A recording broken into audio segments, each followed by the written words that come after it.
je le disais tout à l'heure. Emmanuel Macron sur la France insoumise. Il a été interrogé par Frédéric Aziza ce matin. Écoutez Emmanuel Macron, parce que je crois que c'est la première fois qu'il dit clairement pourquoi LFI est d'extrême gauche. Et il y a le terrain de l'antisémitisme qui entre en jeu. Je ne fais pas les classements de sensibilité, c'est au ministère de l'Intérieur de le faire pour les élections, mais je crois qu'il n'y a pas tellement de mystère pour dire qu'ils sont à l'extrême gauche. Oui. L'extrême gauche, est-ce qu'ils font partie toujours de l'axe républicain? Sur cette formule, il faut regarder les choses. Quand des Françaises et des Français élisent et mettent à l'Assemblée des parlementaires, mettent des gens dans les institutions de la République, et donc on ne peut pas par un discours les en exclure. Mais je constate que dans les positions qu'ils prennent, en particulier sur l'antisémitisme, ils contreviennent à des principes fondamentaux de la République, à des valeurs de la République. Vous direz comme Raphaël Enthoven, c'est un mouvement passionnément antisémite?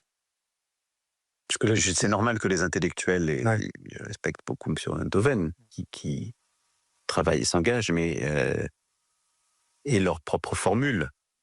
Il ne m'appartient pas de qualifier cela, mais en tout cas, il y a clairement des expressions antisémites qui émergent et qui doivent être combattues. Il y a clairement des expressions antisémites qui émergent et qui doivent être combattues. Voilà comment qualifie Emmanuel Macron la France insoumise. Éric Coquerel lui a répondu. C'était ce matin entre 10h et 11h, la grande interview Europe 1 CNews Les Échos avec Pierre de Villeneuve. Écoutez, c'est un peu gros, quoi, ce qu'essaye de faire Emmanuel Macron. On le voit bien. C'est-à-dire, il rajoute l'extrême droite. Alors, l'idée, c'est de faire une parallèle qui, après, d'ailleurs, en plus, peut justifier les alliances que font ces troupes à l'Assemblée nationale sur le contenu du programme du RN, sur certains textes de loi ou certains amendements. Et puis qui permettent un peu, j'allais dire, de dire il y a un cercle de la raison et c'est le seul finalement qui respecte la démocratie. On a les deux extrêmes de deux côtés, donc voilà. Donc c'est gros, c'est grossier, c'est une récupération politique. Vous savez sur quoi s'est appuyé M. Nunes pour expliquer que nous étions tout d'un coup d'extrême gauche? Il a donné plusieurs arguments. On vote les censures, ça nous catégorise à l'extrême gauche, et après il a pris trois choses. Il a dit on s'attaque à l'institution judiciaire. Je vous rappelle qu'en 2019, manifestation des syndicats de policiers devant l'Assemblée nationale, le seul parti qui a refusé d'être là quand les policiers disaient le problème de la police, c'est la justice, c'est nous.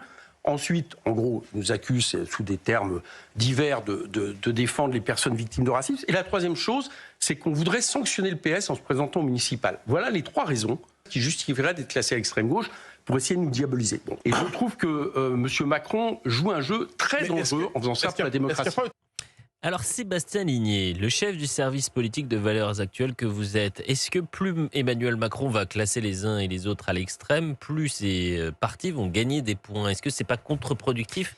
Vous avez 1 minute pour tout nous expliquer avant la pause. C'est toute la question, c'est que pourquoi Emmanuel Macron est inaudible sur cette question de la qualification d'extrême gauche pour la France insoumise? Parce qu'Emmanuel Macron est l'homme qui a le plus fait pour la France insoumise et les idées d'extrême gauche sur le point de vue politique.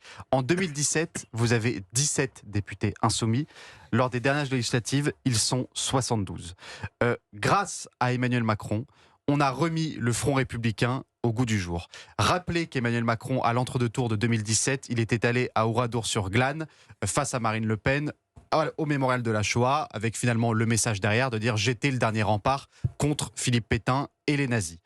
En 2022, il a eu aucun mal à tendre la main à la France insoumise et à toute la gauche. En 2024, son Premier ministre, Gabriel Attal, sur les antennes de France Inter, a appelé à battre le RN, même s'il fallait passer par un vote LFI. Donc, le macronisme dans son ensemble a tout fait pour faire monter la France insoumise d'un point de vue politique. Et rapidement sur la question de l'antisémitisme, je rappellerai simplement que même si la France insoumise a des responsabilités extrêmement lourdes dans la montée de l'antisémitisme, les chiffres de l'antisémitisme ont explosé sous Emmanuel Macron et que la communauté juive française reproche énormément de choses à Emmanuel Macron, a raison.